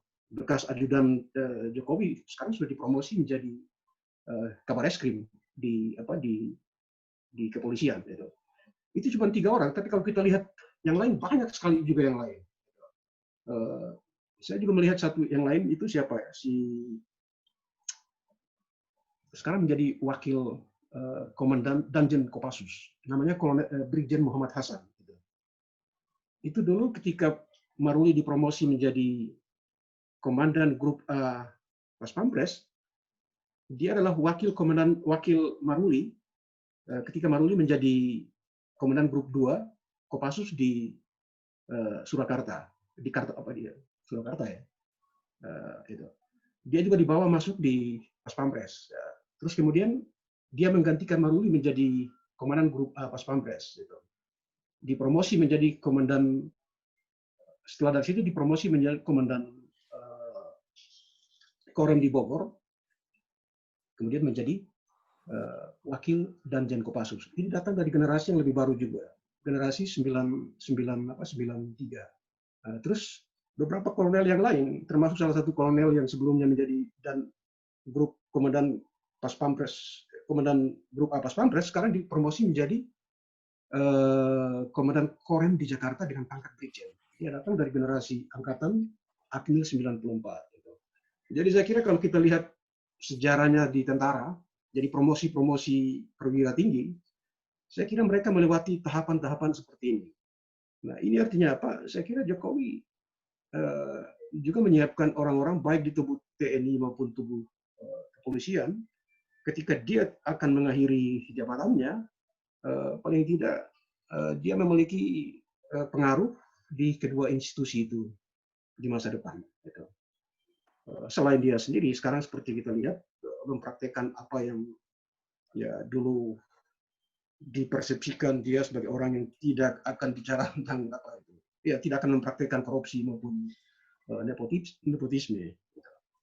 Kalau oligarki dalam pengertian itu, ya saya kira dalam tingkat tertentu Jokowi sedang mempraktekannya. Tapi saya lebih ingin melihat bahwa apa yang kita sebut sebagai praktek-praktek oligarki adalah praktek di mana kelas yang memerintah atau kelas yang berkuasa, kelas kapitalis, mereka lah yang mengontrol negara ini, dan negara bekerja untuk memastikan bahwa akumulasi kapital yang mereka lakukan itu bisa berlangsung dengan aman. Oke, Bu. Blimade, jadi kalau kita lihat penjelasan-penjelasan ini, maka pertanyaannya sekarang begini. Apakah Jokowi ini terperangkap dengan satu sistem sosial, ekonomi, dan politik yang sedang berlangsung di Indonesia saat ini, yang dibilang tadi oleh Fathia oleh oligarki, kemudian dijelaskan lebih jauh oleh Anto bahwa ini adalah bagian dari sistem kapitalisme, tidak hanya secara yang beroperasi tidak hanya secara nasional, tapi juga secara internasional. Sehingga mau tidak mau dia harus melakukan apa yang saat ini dia lakukan. Itu yang pertama. Tapi pada saat yang lain adalah Anto tadi menjelaskan bahwa dia juga mempromosikan orang-orang terdekat dia untuk naik ke dalam posisi-posisi penting dalam waktu yang sangat cepat. Artinya dia sebenarnya punya keleluasaan untuk bermain di dalam sistem ini, tetapi sialnya adalah keleluasaan itu dia gunakan bukan untuk memperkuat demokrasi, bukan untuk memperkuat masyarakat sipil, atau memperkuat pelaksanaan dan penyelesaian kasus-kasus HAM di masa lalu, tetapi untuk menjadikan apa yang tadi kamu sebut sebagai justru dia makin memperlemah demokrasi dan seperti kembali ke masa Orde Baru gitu. Nah, bagaimana menjelaskan ini lebih lanjut tentang dua posisi yang ada pada Jokowi? Pada satu sisi dia dipaksa untuk memperkuat institusi polisi dan militer demi kelancaran akumulasi kapital karena itu sistem yang terjadi saat ini. Tapi juga pada saat yang sama dia punya keleluasaan untuk melakukan atau membuat kebijakan politik militer yang menguntungkan dia sebagai presiden dan juga mungkin dinasti yang coba dia bentuk ke depan yang tampak dari penunjukan anaknya maupun menantunya dan juga mungkin kerabat-kerabat ataupun sahabat-sahabat yang ada di lingkaran politik dia. Silahkan, Malik. Ya, terima kasih, Kun. Ya, itu argumen yang selalu dikemukakan oleh banyak pendukung Jokowi. Ya, Presiden itu nggak bisa berbuat apa-apa karena begitu banyak orang jahat di sekelilingnya dan lain sebagainya. Dia seolah-olah dia tidak berdaya karena berada dalam kungkungan. For God's sake, this is a wrong argument. Dia terpilih dengan mayoritas yang cukup kuat, dengan koalisi yang cukup beragam, dengan waktu pertama loh ya, dengan basis masyarakat sipil yang demikian kuat. Dan kemudian begitu dia berkuasa hanya dalam beberapa bulan dia balikkan semuanya itu. Dan dia menciptakan kompromat. Kompromat itu dalam bahasa Rusia itu adalah intelektual yang berkompromi, membengkokkan idealismenya, kemudian menjadi bekerja sama dengan sistem dan mengabdi pada sistem yang sebenarnya sangat immoral. Dan itu yang kita lihat, tragedi yang kita lihat dalam untuk pada saat ini. SBY masih jauh lebih punya konsep demokratis ketimbang dengan segala narsisismenya, dengan segala usahanya untuk membangun nepotisme, tapi jauh lebih lemah ketimbang Jokowi. Ya, SBY paling tidak ingin menunjukkan pada dunia bahwa dia demokrat.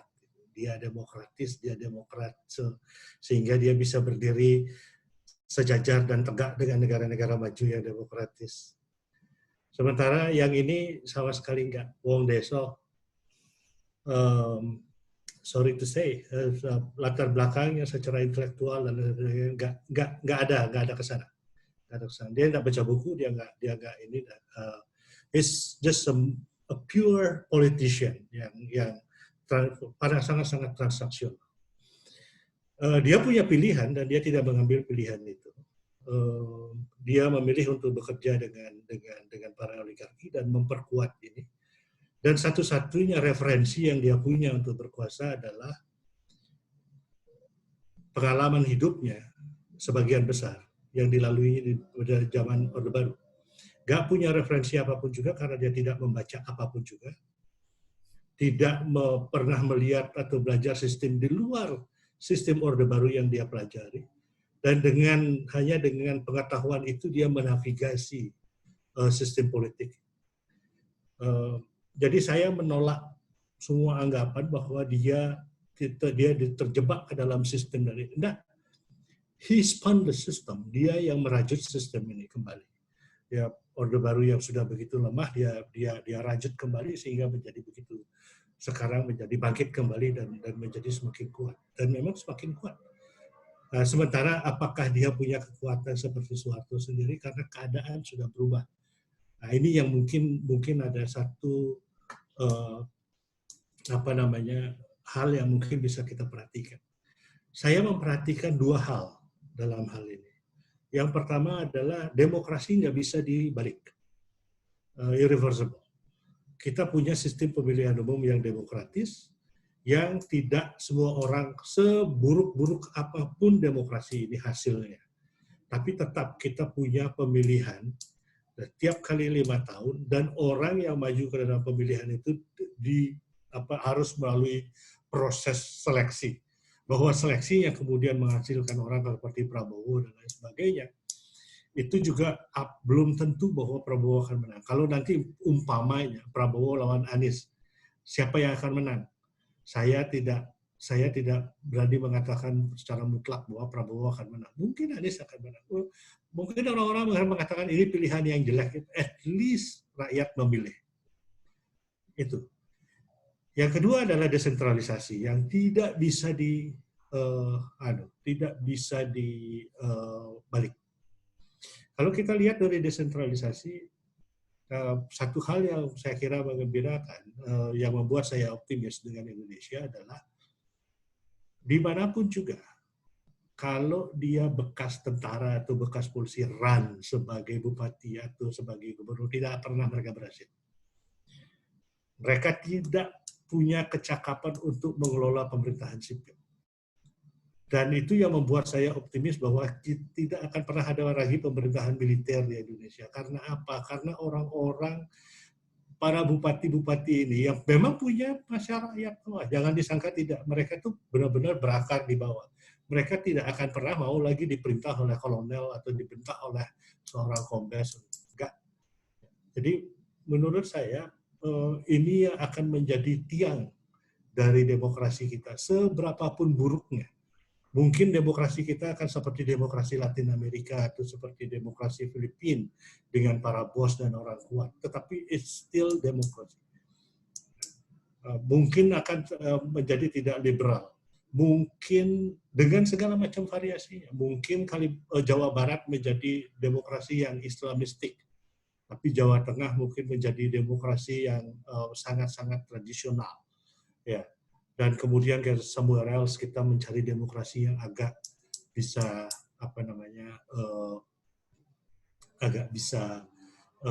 benar-benar mencerminkan demokrasi civil society. Mungkin, ya. Jadi kita punya variasi, seperti Indonesia juga punya variasi, dan tapi juga kemudian kita punya satu bangunan negara yang mungkin menurut orang itu negara kuat. Jadi negara Kesatuan Republik Indonesia ini hanya didukung oleh yang tersisa sebenarnya, yang menjadi tulang bajanya, rangka bangunannya itu adalah birokrasi, polisi dan tentara. Tetapi mereka tidak bisa mengelola, mereka cuma jadi skrup saja.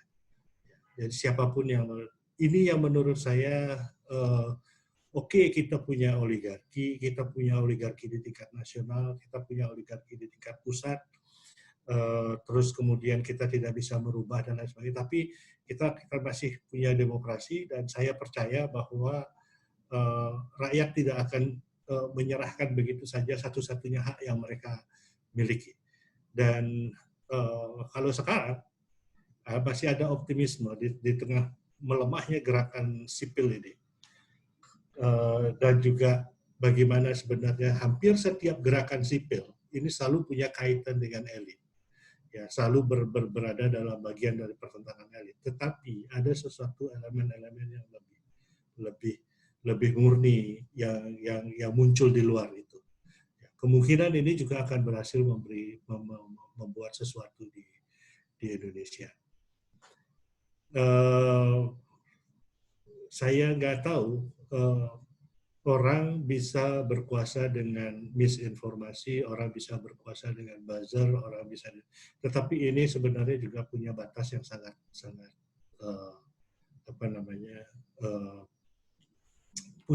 punya keterbatasan yang sangat tinggi.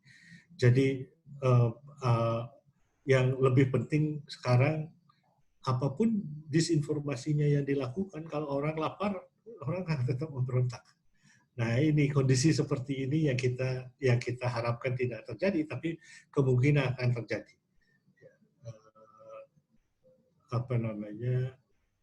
Jadi kalau menurut saya, apa yang dibuat oleh Jokowi sekarang ini, apa yang dibuat oleh pemerintah saat saat ini mungkin akan berhasil dalam waktu pendek, tapi tidak akan berhasil dalam waktu panjang.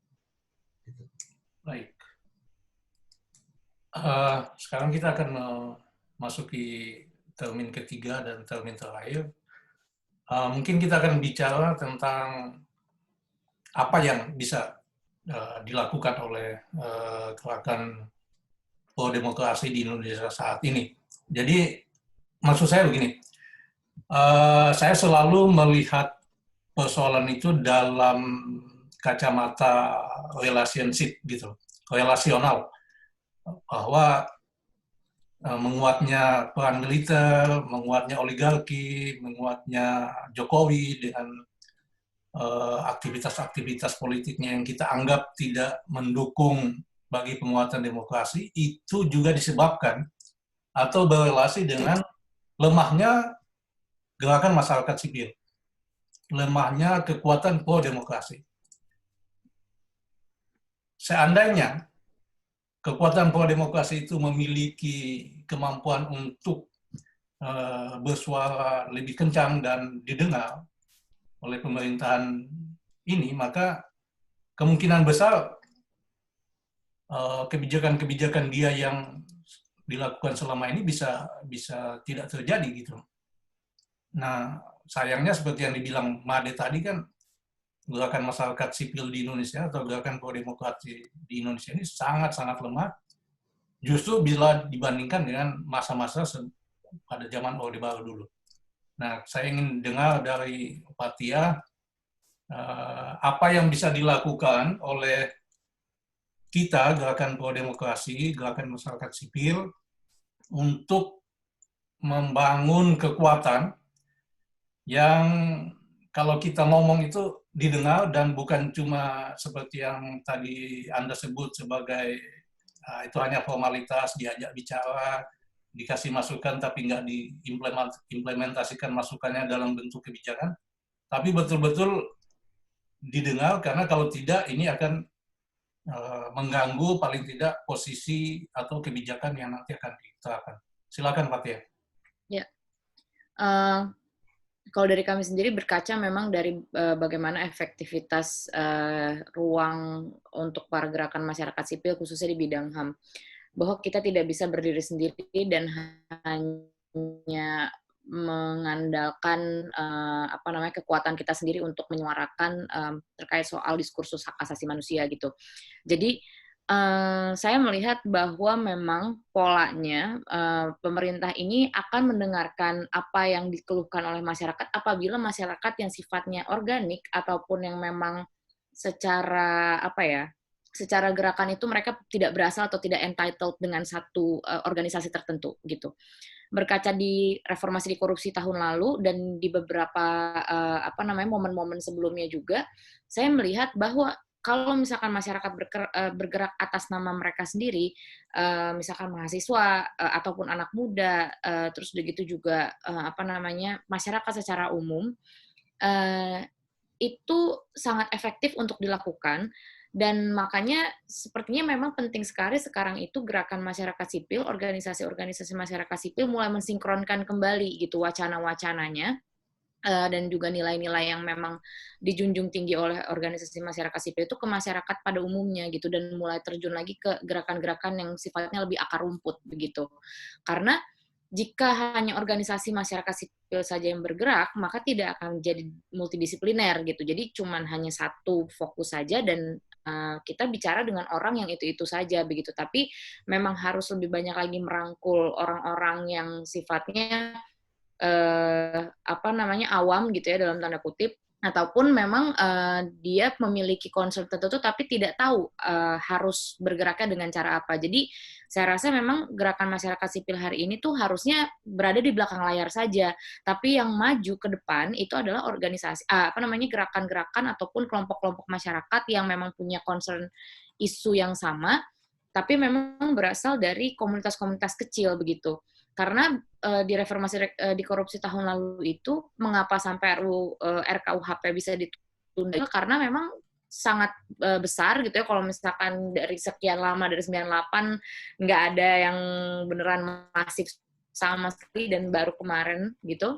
sampai 15.000 orang turun ke jalan, karena memang kayaknya negara ini tidak akan mendengarkan kalau misalkan hanya LSM saja yang berbicara, karena polanya juga udah kebaca gitu. Tapi kalau misalkan masyarakat secara umum yang udah mulai menekan, menggenjot terus, lalu juga secara masif gitu ya dikeluarkan dari mulut-mulut orang-orang yang memang berasal dari komunitas-komunitas kecil, justru itu yang lebih efektif. Jadi sepertinya memang hari ini selain organisasi masyarakat sipil harus mulai saling merangkul kembali gitu ya dari isu-isu yang tidak hanya soal HAM tapi semua isu sosial politik mulai direkatkan kembali gitu, tapi juga mulai harus lebih terjun lagi ke gerakan-gerakan akar rumput, karena justru kuncinya di situ, bagaimana kita bisa merangkul lebih banyak orang, bahkan yang sebenarnya tadinya kita rasa bahwa dia sangat pro pemerintah atau lain sebagainya, justru kita harus bisa masuk ke kanal-kanal seperti itu agar kita juga bisa memberikan wacana ataupun memberikan diskursus terkait soal perspektif yang berbeda dari apa yang terjadi hari ini gitu. Jadi tidak membatasi diri, tidak jadi suatu gerakan yang sangat eksklusif, cuman juga memang harus membuka diri untuk bisa memasukkan ataupun memberikan merasuki nilai-nilai itu sendiri ke dalam gerakan-gerakan yang tidak mainstream begitu, dan jadinya kita tidak hanya bicara ke diri sendiri doang gitu ya, kayak ngaca di cermin gitu, tapi justru harus mulai masuk ke ranah-ranah yang sebenarnya tidak familiar ataupun enggak biasanya dimasuki oleh ruang-ruang organisasi masyarakat sipil begitu. Ya. Blimade tadi menarik itu yang dibilang oleh Pak Tia, bahwa kita harus masuk ke kelompok masyarakat yang lebih berdampak, mungkin istilahnya begitu, dan membiarkan mereka untuk bersuara, bangkit, bergerak, dan karena itu kemudian pemerintah bisa mendengar, ketimbang seperti pola-pola selama ini ada yang umumnya dilakukan oleh katakanlah kelompok NGO gitu, yang polanya sudah bisa dibaca oleh pemerintah seperti yang dikatakan tadi. Nah, menurut penelitian Anda soal misalnya kasus reformasi di korupsi itu, apa yang jilid 2 ya, reformasi di korupsi jilid 2 yang terjadi tahun lalu yang berhasil memblok sejumlah rencana kebijakan pemerintah dan parlemen, kira-kira apa yang bisa ditindaklanjuti dari situ sehingga kemudian gerakan masyarakat sipil, gerakan pro-demokrasi, gerakan rakyat bisa kembali bangkit dan memberikan perlawanan yang lebih fokus terhadap apa yang sekarang ini sedang berlangsung di tingkat elit pemerintahan. Singkat saja, silakan. Ya, saya kira mungkin sekarang ada karakteristik yang penting dari gerakan terakhir ini ya, bahwa dia tidak terorganisir, dia tidak punya pimpinan, dia bisa dijejak dan sangat mobil dan sangat cair gitu ya.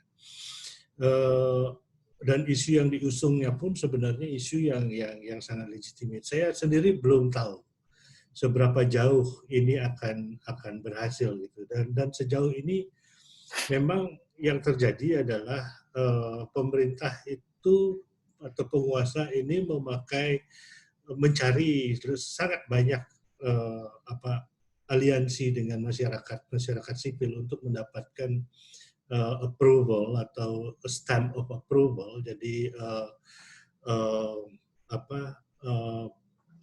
tanda pengesahan gitulah ya. Jadi sangat menyakitkan sebenarnya bahwa mereka pura-pura mencari minta melakukan studi, kasih beberapa puluh juta, terus kemudian membuat kebijakan yang sama sekali berbeda dan mengklaim bahwa kami sudah konsultasi kok dengan semua ini, dengan semua stakeholder gitu. Jadi kita sekarang menjadi stakeholder aja gitu ya, yang tugasnya memberi stempel pada apa yang akan dilakukan oleh mereka yang membuat kebijakan. Saya nggak tahu untuk menjawab pertanyaan ini karena terakhir ini memang banyak gerakan yang terjadi secara spontanitas, dan kemungkinan ini juga karena surveillance, pengawasan yang dilakukan oleh juga sedemikian ketat. Hampir menyamai periode pada waktu zaman Orde Baru. Mereka punya kemampuan deterrence untuk menangkal ini. Mereka punya kemampuan untuk membubarkan aksi sebelum itu bahkan terjadi. Gitu ya. Yang Orde Baru bahkan tidak punya kemampuan ini, atau punya mungkin tapi tidak secanggih seperti sekarang ini.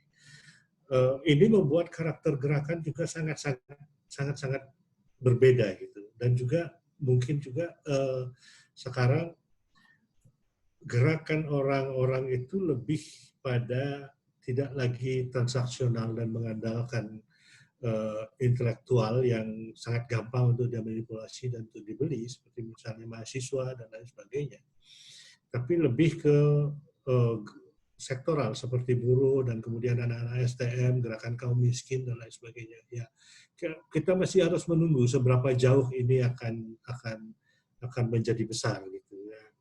Di pandemik ini tidak muncul, atau mungkin belum muncul karena memang belum dirasakan, tapi tekanan-tekanan ekonomi saya kira saya meramalkan sedikit aja ada kejadian ini akan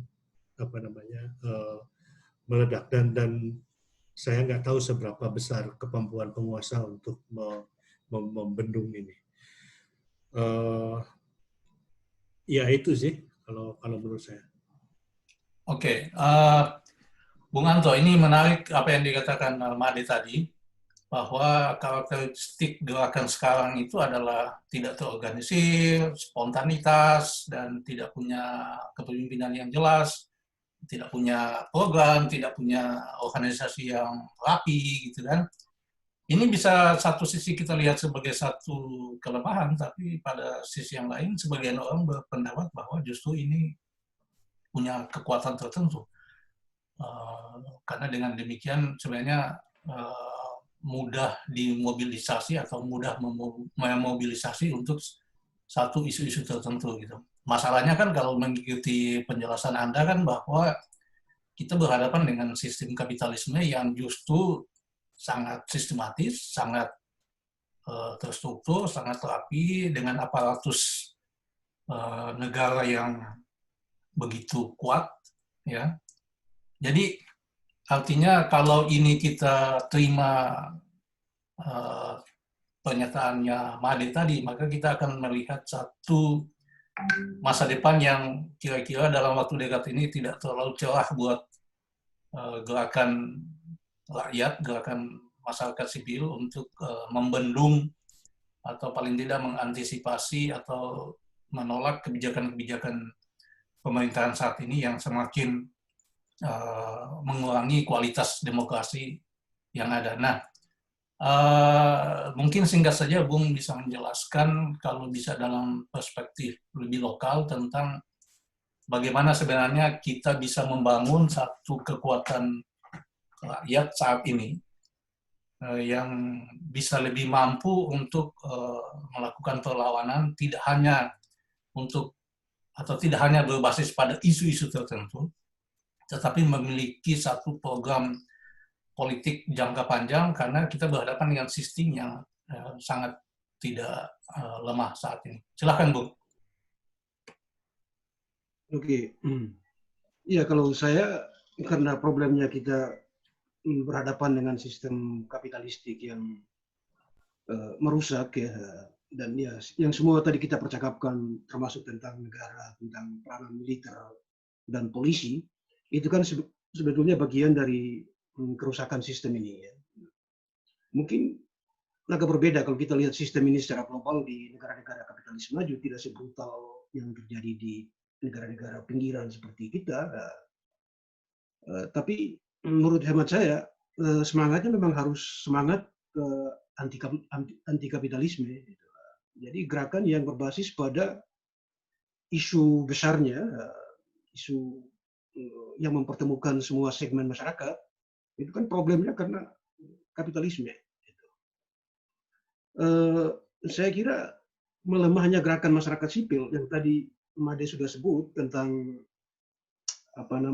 sulitnya organisasi-organisasi masyarakat sipil, terutama organisasi non pemerintah, untuk memperoleh dana internasional, kan ada semacam regulasi yang dibikin oleh pemerintah Indonesia. Tapi kan juga ada aspek lain di situ. Ada aspek di mana kapitalisme global atau pasar memang lagi mendisiplinkan kita. Kita tahu Indonesia itu kan naik status dari lower middle income menjadi upper middle income. Nah, kita tahu tidak ada kasus di mana beberapa lembaga dana internasional itu karena naiknya status itu mereka tinggalkan Indonesia. Salah satu contohnya itu DFID.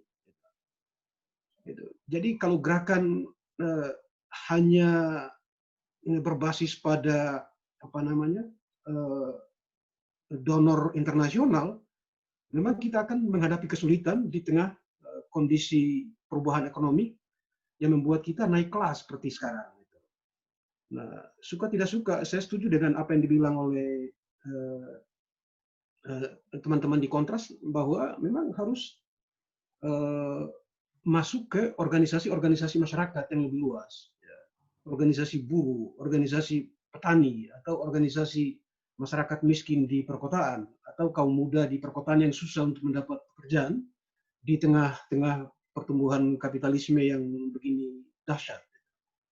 Ini kan kelompok-kelompok yang sebetulnya tidak terorganisir, tapi karena kita belum punya platform bersama untuk mempertemukan, ini sebetulnya isu besarnya adalah kapitalisme. Kaum tani yang tanahnya dirampas di pedesaan, itu kan ekspansi kapital. Kaum buruh yang selalu mogok-mogok, itu karena mereka dieksploitasi dengan upah murah di tempat-tempat kerja mereka. Kaum muda yang susah untuk mendapat pekerjaan hari ini, karena memang kecenderungan kapitalisme yang menciptakan unemployment. Karena inovasi teknologi, kemampuan untuk menyerap tenaga kerja menjadi semakin berkurang, dan seterusnya. Terus begitu juga soal penyingkiran kaum miskin di daerah-daerah perkotaan. Nah, buat saya semua ini menggambarkan dengan tegas, dengan jelas kepada kita bahwa ini semua adalah akibat dari sistem kapitalisme yang semakin progresif. Nah, oleh karena itu, mau tidak mau harus ada usaha untuk membangun gerakan yang sifatnya lebih menohok secara langsung pada sistem ini. Saya kira gerakan anti kapitalisme harus dikumandangkan. Saya kira selama ini kosakata anti kapitalisme itu kan kosakata yang terlalu ini atau tidak pernah kita dengar dalam percakapan kita kurang berkembang dalam percakapan kita di Indonesia, tapi problemnya konkretnya begitu. Nah, cuman memang harus cari formulasi seperti apa. Nah, tapi saya setuju poinnya bahwa gerakan harus berbasis pada masyarakat yang lebih luas dan itu harus terorganisir. Saya kira gerakan-gerakan yang sifatnya spontan mungkin bisa menghasilkan kemenangan-kemenangan kecil dalam jangka pendek, tapi untuk sebuah sistem yang begini besar harus difikirkan dengan sungguh-sungguh bahwa gerakannya juga harus sistematik untuk melawan sistem ini. Begitu, Kun. Oke, terima kasih. Pada semuanya kita sudah berdiskusi dari hal yang begitu jelas di depan mata kita tentang menguatnya peran polisi dan militer di era Jokowi. Kemudian diskusi kita berlanjut ke soal bahwa persoalan ini bukan hanya persoalan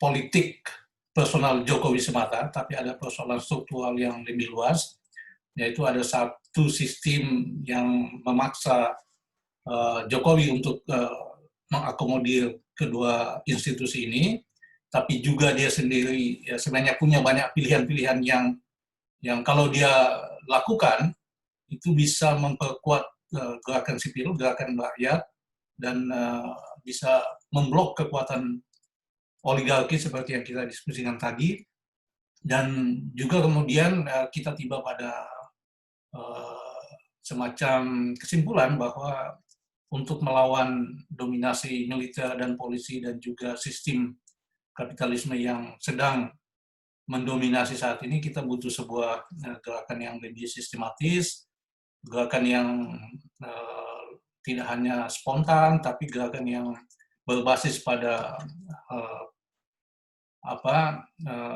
rakyat yang nyata yang mengalami dampak dari sistem kapitalisme yang bekerja saat ini, seperti gerakan buruh, gerakan tani, gerakan komisioner kota, gerakan mahasiswa, dan sebagainya, yang platformnya adalah mulai dipikirkan secara serius tentang platform anti kapitalisme, bukan hanya platform tentang anti Jokowi, anti TNI, anti militer, dan sebagainya, tapi anti kapitalisme, karena semua ini terjadi karena dominasi dan operasi dari sistem ini.